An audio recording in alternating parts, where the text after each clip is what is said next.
네, 마감될 이어가 보도록 하겠습니다. 키워드 먼저 화면으로 만나보시죠. 네, 오늘의 주제입니다. 힘이 엇갈린 두 기업, 삼전대 삼바 전망해보는 시간 마련했습니다. KM파트너스의 김성훈 대표와 함께 이야기 나눠보도록 하겠습니다. 안녕하세요. 네, 안녕하세요. 이 삼성전자의 이 흐름은 도대체 어떻게 봐야 하는 것인지 너무 속상합니다. 지금 주가가 22개월 만에 최저치라고 하는데 제가 삼성전자 주가를 55,000원까지 봐야 할 일인가라는 생각이 들거든요. 그러게요.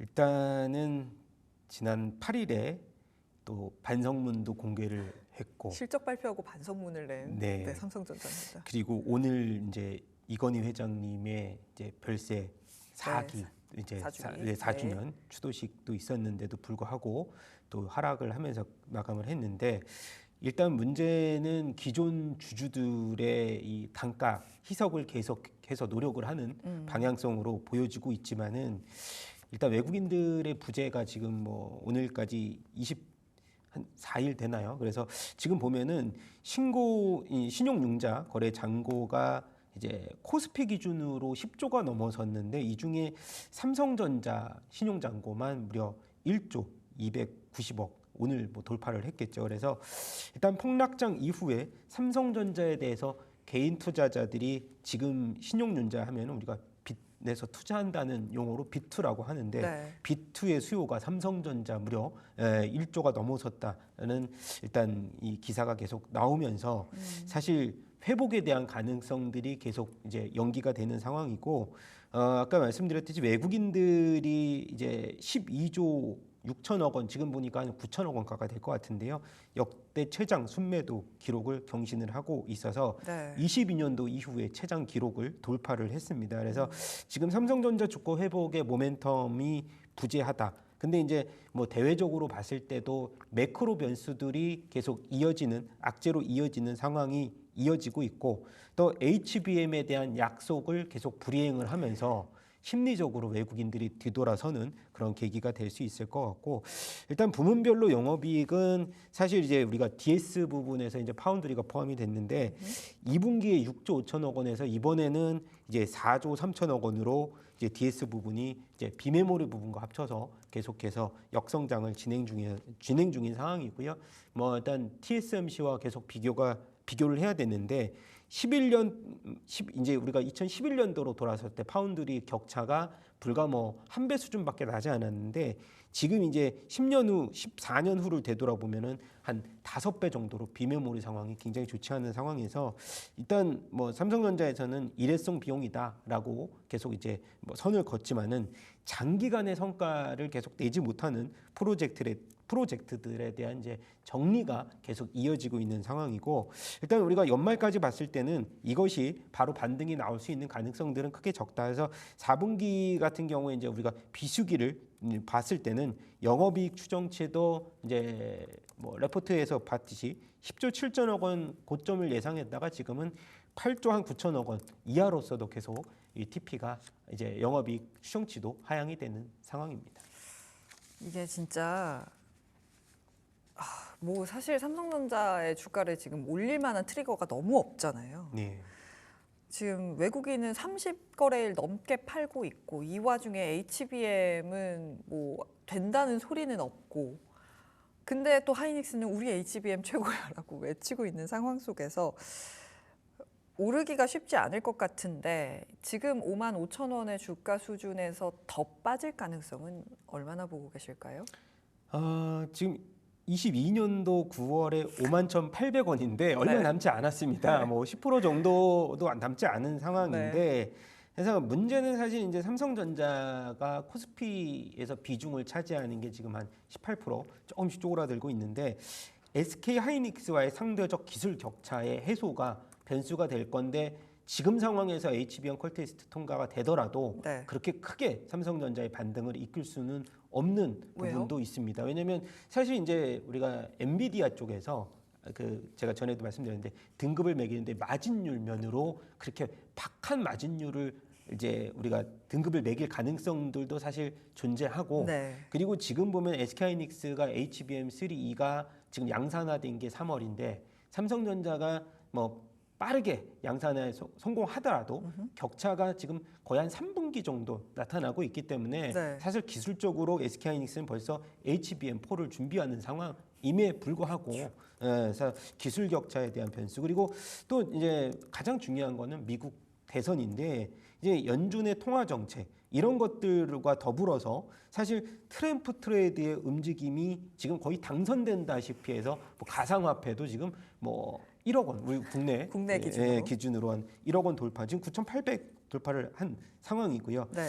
지금 보면은 S&P 500이 트럼프 재임 중이던 2020년도에 직전 3개월 동안 계속해서 플러스 수익률을 기록함에도 재선에 실패를 했는데 사실 원래는 이제 대선 정도 2주를 앞두고는 사실 이제 그 S&P 수익률 플러스가 계속해서 이제 유지된다는 통계가 나왔습니다. 이번에 네. 같은 경우는 사실 이제 트럼프와 파월의 관계가 굉장히 앙숙 관계잖아요. 그래서 그렇죠. 오히려 파월이 금리를 B컷을 단행했을 때 트럼프가 굉장히 뭐 망언을 펼칠 정도로 왜 이렇게 지금 지수에 플러스적인 영향을 주느냐라고 했지만은 이번에 이런 부분들이 이제 어느 정도 상쇄되면서 트럼프의 당선 가능성들이 높아진다고 하면 네. 국내 증시에는 사실 이제 관세라는 면을 우리가 평균 관세라고 해서 20% 정도 예상을 하는데 그런 면으로 봐도 한국 같은 경우는 지금 이 작년 기준으로 우리가 봤을 때도 대미 수출 비중이 113억 달러. 그래서 대중 수출 비중 109억 달러. 이제 우리가 작년 기준으로 봐도 대중 수출 비중을 상쇄하는 그래서 어떻게 보면은 관세 압력을 받았을 때는 반도체도 보조금 축소에 대한 리스크가 굉장히 많이 존재를 하고요. 네. 오히려 저는 그래서 사실 이제 섹터별로 보면은 트럼프 재임 시절에 원래 전통적 에너지를 강조해 왔지만 그렇죠. 재임 시절에는 보통 이 전통적 에너지가 마이너스를 기록했습니다. 그래서 저는 내년 정도의 흐름을 봤을 때는 섹터 쪽에서는 오히려 뭐 미국에서는 전력을 가장 값싼 전력으로 우리가 사용하게끔 하겠다 만들다는 것을 공언했을 때는 오히려 신재생 쪽에 대선이 끝나고 나서는 그쪽으로의 반응이 조금 더 좋을 것이다. 그래서 상대적으로 보면은 뭐 IT 반도체와 신재생을 놓고 봤을 때 내년 정도를 보면은 오히려 저는 국내 증시에서는 2차 전지 쪽에 조금 더 한 표를 줘야 되지 않을까. 오히려 그래서 좀 SK하이닉스가 이 정도의 실적 소파를 내매도 불구하고 지금 뭐 아슬아슬한 20만 원 지지를 20만 1,000원, 1,000원을 더 줬네요. 네. 그렇게 좀 보고 있는 상황입니다. 전반적으로 IT에 대해서 그러면은 호의적이라고 보기에는 조금 어려운 의견이시라고 제가 해석을 해도 되는 거죠? 네, 일단 실적보다는 심리적 압박감이 좀 더 클 수도 있다. 그렇다면 심리적인 압박감이 큰 상황이라면 사실 우리나라 투자자분들 지금 오늘도 그렇고 결국에는 외국인이 팔면서 다 개인이 샀잖아요. 네. 삼성전자 들고 계신 그 주주분들이 한두 분이 아니실 텐데 그런 분들께는 어떤 이야기를 좀 해드릴 수 있을까요? 네, 저희 이모도 지금 문의를 주셨었는데 연락 오셨어요? 네네네. 삼성전자 왜 이러냐면? 네, 그래서 어떻게 보면은 네. 사실 이제 삼성전자는 이제 기본적 분석보다는 네. 기술적 분석으로 계속 이제는 대응을 해야 될 때다. 근데 기술적 분석이면 이미 바닥이잖아요. 네, 이미 바닥인데 뭐 사실 이제 우리가 일봉, 주봉, 월봉 이렇게 다 봐야 됩니다. 왜냐하면 이탈을 했기 때문에. 그쵸. 그래서 월봉상으로 보면은 120월선은 53,000원에서 네. 굉장히 강력한 지지 라인을 구축을 했고 2019년도 우리가 5년치 봤을 때는 120월선을 깬 적은 일단은 없습니다. 깨면 그때 가서 다시 한번 수정을 해야겠지만은요. 네. 그래서 4분기 우리가 삼성전자가 4분기 HBM 없이 레거시만으로 이제 HBM 뭐 일부 이제 비중은 있지만 사실 제가 기준으로 하는 거는 3E 앞으로 성장성이 큰 3를 기준으로 말씀을 드리는 거고요. 레거시만으로 PC 스마트폰의 비수기를 견딜 수 있을까? 그것은 굉장히 불가능하다. 그래서 전접전 부근의 바닥권을 지지를 예상하는 기본적 분석으로 보면은 굉장히 힘들 것이고 뭐 구조라는 삼성전자 영업이익은 굉장히 좋은 수준이지만 앞으로 주식이라는 것은 지금의 가치. 과거는 사실 상관은 네. 없어요. 그래서 미래를 봤을 때는 제가 기술적 분석으로 51,800원에 빨리 붙어가든가 아니면 다시 6만 원대로 붙어가든가. 근데 붙을 거면 51,800원에 붙을 거면 빨리 붙으라는 거죠.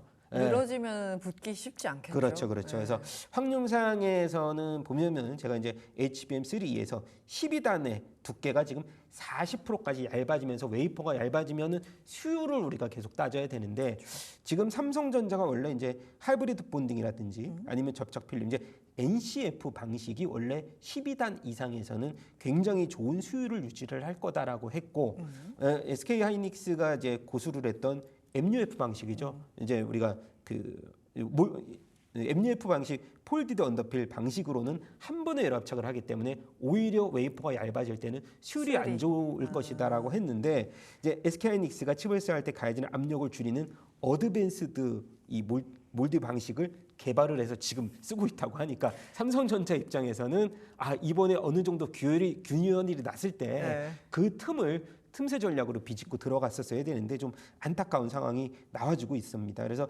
저는 뭐 사실 증권가 입장에서는 밸류에이션 계속 이제 그 얘기를 합니다. 뭐 PBR도 1배 수준이다. 멀티플 같은 경우도 이제 PER 기준으로 최저 언더 수준까지 빠졌다고 하는데 그것으로 접근하기에는 굉장히 무리가 있는 상황이다. 그렇게 보여지고 있습니다. 웃으면 안 되는데 들으면 들을수록 답답해지는 마음입니다. 그렇다면 간단하게 하나만 그러면은 지금 어쨌든 삼성전자, SK 하이닉스를 비롯해서 IT에 대해서 그렇게 긍정적인 시각이 아니라면 소부장도 비슷한 시각으로 봐야 되는 거죠? 근데 이제 소부장면으로 봤을 때는 저희가 그 HBM과 연관성이 큰 제가 이제 전공정 쪽에서도 어닐링부터 이제 이 웨이퍼의 수율과 관련이 좀 크기 때문에 어닐링 장비 쪽에서 그 다음에 이제 CMP 장비 쪽, 그 이후에 후공정 장비 쪽 단에서 본다면은 오늘과 같은 경우도 후공정 쪽에서는 테크윙, 뭐 어닐링 쪽에서는 SK 하이닉스와 연결고리 같은 DIT부터는 관심권으로 계속 지켜봐야 된다는 건데 사실상 우리가 그 후공정 단에서의 이 중소형주들과 SK 하이닉스 비교했을 때 혹시나 제가 앞전에 어떤 말씀을 드렸냐면 뭐 이제 매크로 변수들이 노출이 된 상황에서는 사실 SK 하이닉스의 변동폭도 크지만 이런 중소형 우리가 소부장단에서의 변동폭이 실적은 잘 나오는데도 계속 뭐 사실 뭐 피크아웃 우려감 나오면서 굉장히 많이 흔들렸거든요. 그래서 지금에 와서는 아직까지는 그래도 SK 하이닉스 쪽에 무게감을 좀 더 두되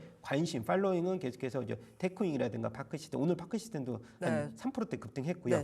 DI 같은 경우도 이제 뭐 우리가 테스터 공정 쪽에서 이 버닝부터는 계속해서 뭐 계속 추적 관찰을 해야 되는데 DI도 오늘 14% 급등을 했거든요. 그래서 그런 쪽에서 선별적인 접근, SK 하이닉스 향 밸류체인 쪽은 계속 집중해서 봐야 된다. 전공정 쪽에서 아까 말씀드렸던 어닐링부터는 관심을 한번 지켜보셔도 될 만하다. 어닐링 쪽에서부터 하이닉스 밸류체인에 있는 종목들을 후공정까지 쭉 약간 볼 수 있는 포인트들이 그래도 남아있는 것들이 있다라고 말씀을 해주셨습니다.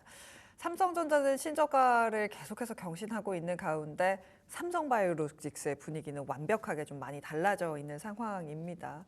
지금 황제주 자리에서 내려오지 않고 있는 상황이죠.